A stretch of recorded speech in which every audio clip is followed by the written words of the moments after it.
Hey guys, welcome to the channel. Today I'll be talking over Speedpaint, talking a little bit about my process. So if that's something you're into, stick around, hit that subscribe button and let's get into it. So a little context on this piece. This was commissioned by one of my D&D party members for another member's birthday. This is her character Dancer, who is a witch that specialises in gravity magic. Before I started this piece, we worked together to create a full reference sheet, which you'll see me flick back and forth on during this speed paint. So in this part you can see me blocking in features of the face, adding the eyes on a separate layer. I like to do that just because things tend to get muddled because I like to draw everything on one layer. For blocking in the face I like using a reference. References are great because they allow you to see light and shadow on a real life human being, so you can accurately translate that onto your work and it makes your characters look more human. You'll notice that I'm working in grayscale. I like to do this because with colours I tend to get a bit lost in the source and forget what's important, like values, lighting. If you struggle with colours and you're struggling with everything looking a bit like too much, recommend grayscale 100%. It elevates your work and you can always go back in and colour it later, which you'll see again later on in this video. One of the most important things as an artist to remember is you have to trust the process. Whilst I was working on this piece, there were so many times I thought, my god, this looks like cheeks, and questioning why I ever decided to pick up a paintbrush. But as you can see, it's turning out alright and I was getting it into my own head, and I feel like a lot of us artists, we like getting in our own head. So keep going and never give up. As you can see right now, I'm going into the finer details of the piece as I finish blocking all the major values. So I'm starting off with the nebula and the hat, and then going in with the lasso tool as I'm working in all one layer, just to really start filling in those strands of the hair and make it feel a bit more real. I don't know about you guys, but braids are the trickiest hairstyle for me to do. I feel like there's a lot of moving parts, and if you fluff it up, that's it, they don't look like braids. So you'll see me rework the braids a bunch of times to get them to look right, because I think I forgot how they worked about halfway through this grayscale process. Now, despite me ranting about braids for about the last minute of this video, I think the hair is the most exciting part about the rendering process. It is the simplest part of the human body to render, and the payoff is great every time. It's also the most forgiving, I find, because if you mess up a bit, it's not the end of the world, whereas if you mess up something like the face anatomy, that, like, people will notice that. And once they see it, they can't unsee it. So be sure to get those aspects right, and don't worry about the hair too much.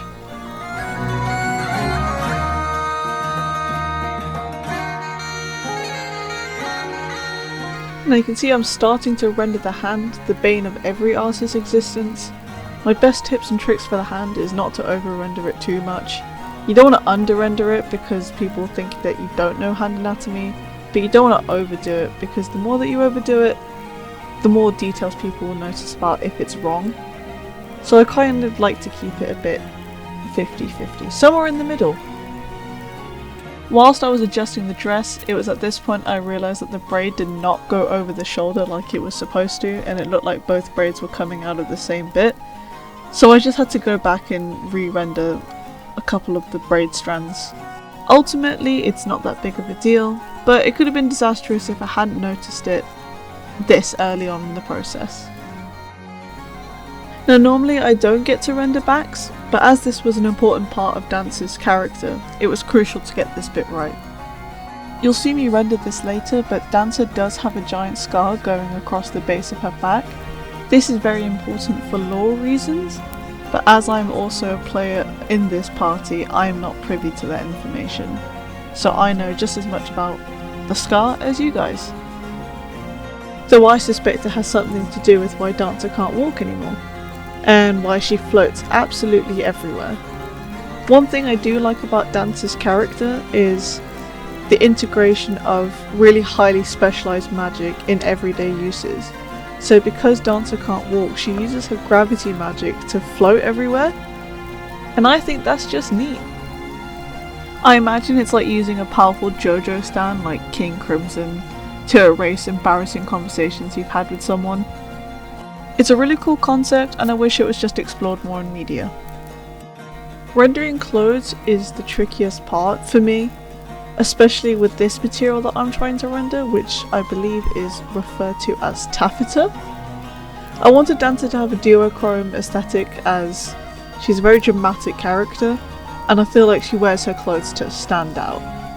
Now we're about halfway through this video and I thought I'd share some sage words of wisdom, you know, as a reward for your troubles and making it this far into the video.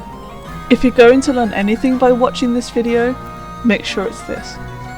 80% of your drawing problems would be fixed if you just used a reference. Use the damn reference. It'll change your life, your drawings will look better. Professionals use references all the time, so if anyone tells you not to use a reference, they're stupid. Thank you for listening to my TED Talk. Now back to the video. So currently I'm sketching Dancer's pet cat Balthazar. He's a cutie patootie, will not hit otherwise, and I will not hit any slander on Balthazar's name. I'm not really used to sketching out cats and rendering them, but a trick I learned during this process is the shorter the strokes the better, because if you layer the fur it looks more convincing, and you don't, even if it's a long haired cat, short strokes. So we are coming towards the end of the grayscale process. I bet you're thinking, finally you get to see some colour. I know seeing grey all the time isn't exactly interesting, but grayscale does end up taking about 60% of the total process for me, so I feel like it's a necessity to show you guys it. So now we've finished with that, we're going to move on to colour. The way I work with colours is the complete opposite to how I work with grayscale. So with grayscale, like I mentioned earlier, I do like to work in one single layer. Whereas in colours, as you'll see on the right hand side, I do like to separate them, just because it's a bit easier to change them if you don't like something. For colouring, I tend to use many different blending modes. It doesn't really matter which one you use as long as it looks closest to what you want the end result to be. For this piece, I ended up using a lot of the multiply layer, but the ones that tend to be used the most are overlay, multiply. You can even use the colour one, but I find colour tends to be very desaturated with its colours. And that was a tongue twister and a half. The one thing about working in grayscale is that it doesn't account for tone variances, things like ambient occlusion, undertones, so I like to add them in personally. As you just saw, I added bluish undertones to the shadows and tried to add some blushing in order to make up for the lack of tone in grayscale, because skin has a lot of undertones to it, otherwise it just looks ashy and pale and very lifeless. Now the way that I'm highlighting at the minute with the neon orange is a bit more of a stylistic choice. I like to make things stand out and I feel like it adds to the drama of the scene. So when you go and do your own pieces, you don't have to do it this bright. You can change the intensity, the saturation levels, to your own preferences really. Inside of her hat, I realised the colour layer just wasn't going to give me the saturation I really needed, so I did end up going in and redoing the whole section in colours. And I'm just going to throw up the reference sheet here real quick, just to really show you what I was working with. And a little fun fact about Balthazar is that he likes to go in and hunt the fish that swim around in Dancer's hat. Now once I'm done drawing the fish and adding the stars in said hat, I'm going in with a colour dodge layer, just to really add a bit of a glow to it. Now the glow doesn't go onto Dancer's face, just because I feel like that's too much for this piece, and I think it would be too distracting. When it came to rendering Balthazar's fur in colour, it's similar to how I would treat skin. Fur is quite reflective and it has a lot of undertones, so I added oranges into the highlighted areas just to put a bit of warmth, and in the shadowy areas added some blues and some purples to really balance it out. So now I'm going in and I'm adding all these extra details like the constellations on her arms and the giant scar across her back. So a cool fact about Dancer's arms is that each constellation represents a spell that Dancer uses, and the gradient on her arms is representative of the blue ink that is used to make these spells, so it goes from more concentrated to less concentrated. As I was colouring in the best of the body, I realised that I had forgotten to add the jewellery, So I went in and added gold bands to her hair and her arms. I really love the aesthetic of Celtic bands, but I really struggle with the patterning of it because they all interlock together and my brain gets a bit confused. So as you saw earlier, I was having to do it over and over again until I got the pattern to look right. And after all that faffing about, I really think it came together, and in the end it turned out really well. So I ended up transferring the piece to a new document, where I then used the liquify tool to adjust any proportions that I didn't notice were off beforehand. Normally you can catch them by flipping the document over and over again, which is what you'll have seen me do over the course of this piece. However, sometimes our eyes can play really bad tricks on us, and there were some things that even I didn't notice throughout the piece. So I like to go in the liquify tool to just readjust them slightly. Once that's done, I just went in and I added the individual hair strands to the hair, just to really add that volume and add a bit of mess to it, because hair is messy after all.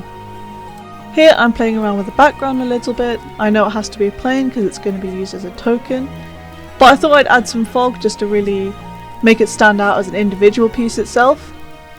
Here I'm adding some colour dodge in the brightest areas just to make them pop and stand out more, and then I'm going in with a hard light layer and erasing the lighter bits just to make it blend into the background. And with that, the piece is officially finished.